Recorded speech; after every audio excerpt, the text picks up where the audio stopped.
In the first episode of our true crime series, we're flying across the world to Japan to discuss one of the most brutal crimes in the country's history. Today we're going to be covering the murder of Junko Furuta and her 44 days of pure hell. The following content contains themes that some viewers may find offensive or triggering. Viewers' discretion is advised. Apologies if we do not pronounce the names of persons or places correctly. We are trying our best. Before delving into the events of this case, let's first learn of who Junko Furuta was. And also, due to most of her murderers being free men who openly brag about this, their names will be excluded from the video because vermin don't need names. Junko and her family lived in Misato, Saitama Prefecture, Japan, where she was born, and would later attend Yasho Minami High School. In said high school, she was well liked by her classmates, had high grades, and was rarely absent. Since 1988, in an attempt to save money for a graduation plan, she worked part-time at a plastic molding factory and accepted a job at an electronics retailer for when she graduated. But unfortunately, due to the heinous acts by 4 mentally deranged lunatics, Junko never got the chance to have the life she had previously planned out.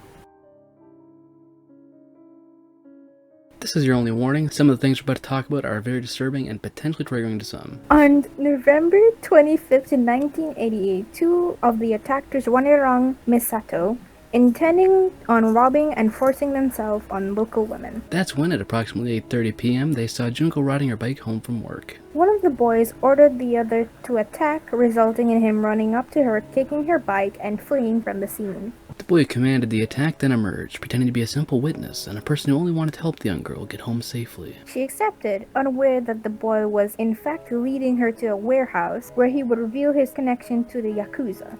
He would then force himself on her and do it again and again in a nearby hotel. Oh god, that's disgusting. And it's from that hotel where the other boys come into play, when he decides to call and brag about his attack, like the weak little man he is. One of the friends he called then asked to keep her in captivity in order to allow her to be used by them. Around 3 a.m., he took Junko to a nearby park, where the boys were waiting, and told her, now knowing her home address because of a notebook in her book bag, that if she attempted to flee, her family would be killed.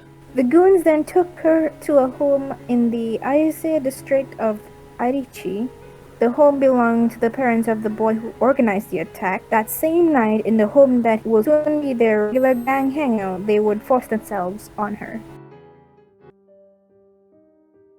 And now I'll be going over what exactly happened to Junko during her 44 days of brutal and inhumane cruelty. On November 27th, Junko's parents contacted the police about her disappearance, and in an attempt to discourage any more investigation, the goons forced her to call her parents and tell them she ran away and is safely staying with some friends. When the lead boy's parents were around, Junko was forced to pretend to be his girlfriend. However, they dropped the act when it became clear the parents were too afraid to go to the police. The parents of the lead boy had said they never intervened because they knew their son's connections to the Yakuza and were very fearful of him, and he was already violent towards them.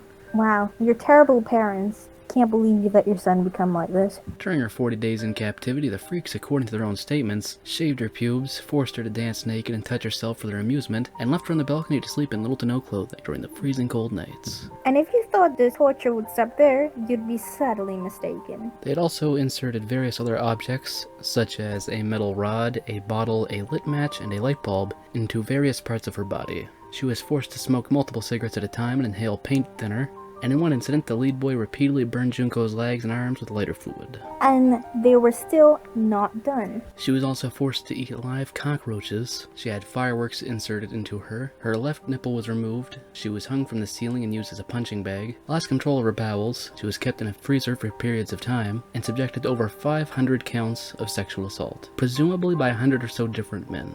And though we're done listing things off, Junko's suffering hasn't come to an end just yet. By the end of December, Junko was extremely malnourished, and due to her severe injuries and infected burns, she became confined to the floor of the lead boy's room. On January 4th of 1989, the goons, for some reason, decided to include her in the game of Mahjong, and they legit lost to her. Because fuck these guys. Infuriated that he lost, the lead boy tries to make his micro dick seem huge so he can impress the boys, and he takes his anger out on Junko. The group kicked and punched her, dripped hot wax in her face, place short candles in her eyelids, and forced her to drink her own urine. At one point during this final attack, she fell into a stereo unit and collapsed into a fit of convulsions. She was now bleeding profusely, and pus was emerging from her infected injuries. And what do these boys do? These pussies, who apparently beat a little girl but are too afraid of icky puss, put plastic bags over their hands and continue the beating. These morons would go on to drop an iron exercise ball in her stomach several times, pour lighter fluid on her thighs, arms, face, and stomach, and set fire to her one final time. The 2-hour-long attack would end when Junko allegedly made attempts to put out the fire but succumbed to her injuries and became unresponsive.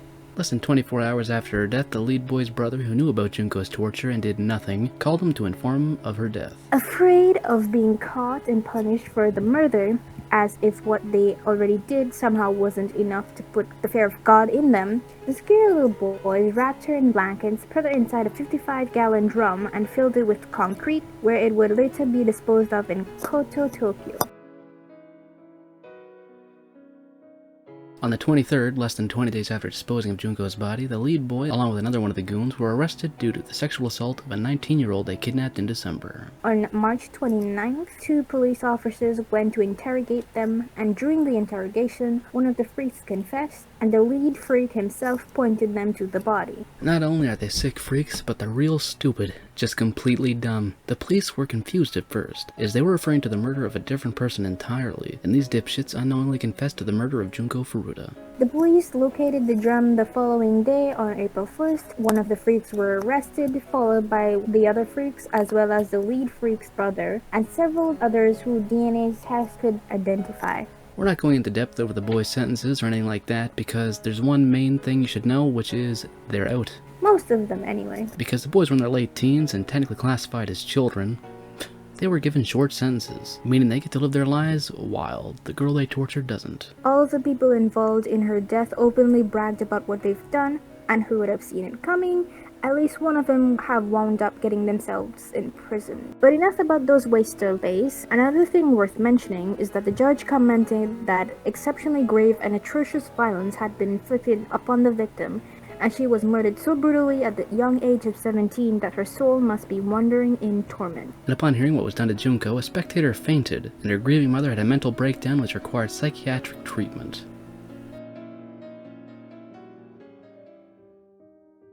Junko's funeral was held on April 2nd of that year, and one of her friend's memorial addresses stated, "Jun-chan, welcome back. I've never imagined that we would see you again in this way. You must have been in so much pain, so much suffering. The happy we all made for you at the school festival looked really good on you. We will never forget you. I've heard that the principal has presented you with a graduation certificate, so we graduate together. All of us. Jun-chan, there is no more pain, no more suffering. Please rest in peace." Junko's intended future employer had also presented her parents with the uniform she would have worn in the position she accepted, and they placed it in her casket. At her graduation, Junko's principal presented her high school diploma, which was given to her parents.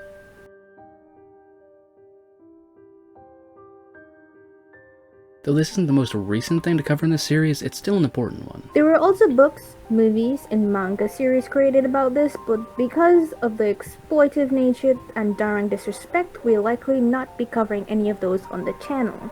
And, well, I don't feel like going through and looking at someone suffer a great trauma. Yeah, it's really just a huge disrespect, and I tried reading the manga to talk about, but even that is just a huge middle finger to the family and all that shit, so probably not. So here's hoping some form of justice eventually comes to the Furuta family, and the Freemen wind up just like their victim. For more stories, true crime, and perhaps some others, stay tuned to VHS Club.